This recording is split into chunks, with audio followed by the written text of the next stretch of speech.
Okay, new house, new city, new setup. We'll see how it goes. So in case you missed the memo, I live in Italy now. I work for the Dusty Jazz Association here in Torino. I've actually known Stefano and Julia for a really long time. I met them at Harangue, at my first and only Harangue experience. And since then have seen them at Swing Summit and Chase Festival and a bunch of other places. And I am super excited to be here. And I'm effectively maternity cover while Julia has her kid. But that's not what we're talking about today. We're talking about something completely different.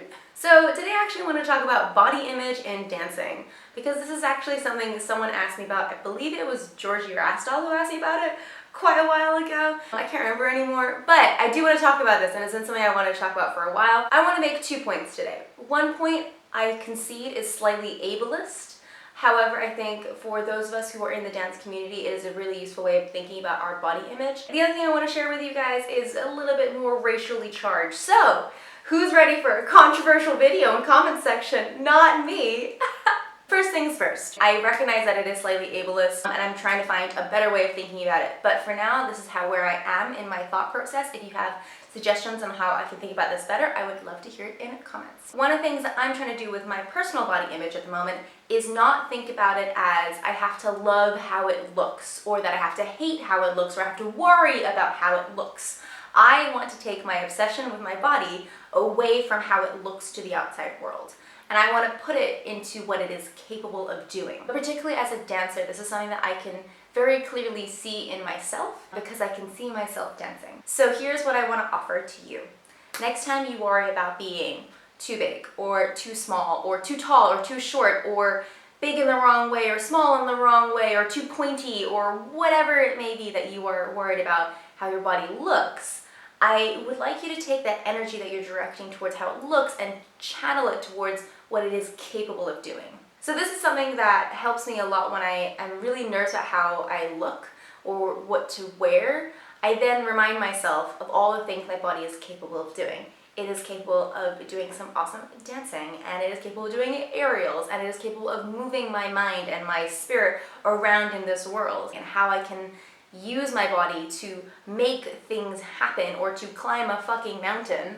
That is more important to me. And so by redirecting my focus away from what it looks like and what it is actually capable of doing, I can find a place with my body image where I'm not nitpicking. And this is something I actually do with my friends as well. So if my friends come to me concerned about how their body looks and whatever insecurity they may personally have, I like to remind them what their body is capable of doing. Think about instead about how much groove you have in your dancing, or how effortless you look when you do a swing out or whatever it may be. The second thing I wanted to share with you guys is something that the fabulous Shelby Johnson pointed out to me when we had this conversation a while back, which is, what do we think of as a beautiful dancer's body? You probably think of a very Eurocentric ideal of like a ballerina, like a stick thin, flat chested, no curves, super skinny, or in the masculine side, super strong and lean ideals of beauty. Because that is the narrative that is pushed upon us because colonialism. Quick side note.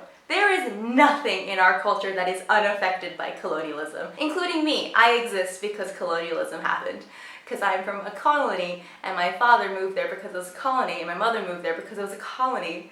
So hey, what's up? I'm the embodiment of colonialism. How you doing? Anyways, so one of the things that we can start doing as dancers, particularly dancers of Lindy Hop, which is a black dance, is start to decolonize what we think of as a beautiful body. Because when we think beautiful dancer body, we think of the perfect stick thin ballerina, super lean, muscular. But like, why would we think that? We don't do ballet! That is not what we're doing here. So instead, I encourage you to look up different body types and look at different people and different styles of dancers, because there is no need for us to look like the Eurocentric ideal of beauty. Things I hope you take away from this video. 1. Try to worry less about what your body looks like and think more about what your body can do for you, because there are so many fabulous things a body can do that is not just looking a particular way. 2. Try to think about other body types, particularly in the context of dance. Particularly for people of color or queer or trans people, like, there is no one standard of beauty that fits everybody, so why should we try to look like a ballerina? Because I love ballet, don't get me wrong, it's really fun, I love watching it, but Lord knows I do not look like a ballerina. So why should I want to? I've also been diversifying my social media feeds to make sure that the algorithm is not just showing me stick-thin white people, and I'm trying actively to make sure that I'm being exposed to lots of different things. I'm feeling really empowered in my body right now. Last week we went to the mountains and I did a bunch of rock climbing, and I felt really strong and I felt really capable, and that made me feel super good in my body and made me feel really proud of my body.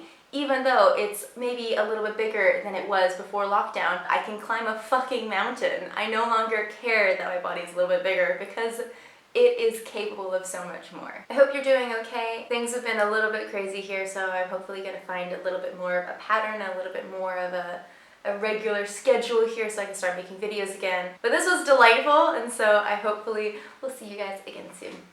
Okay, thanks, bye.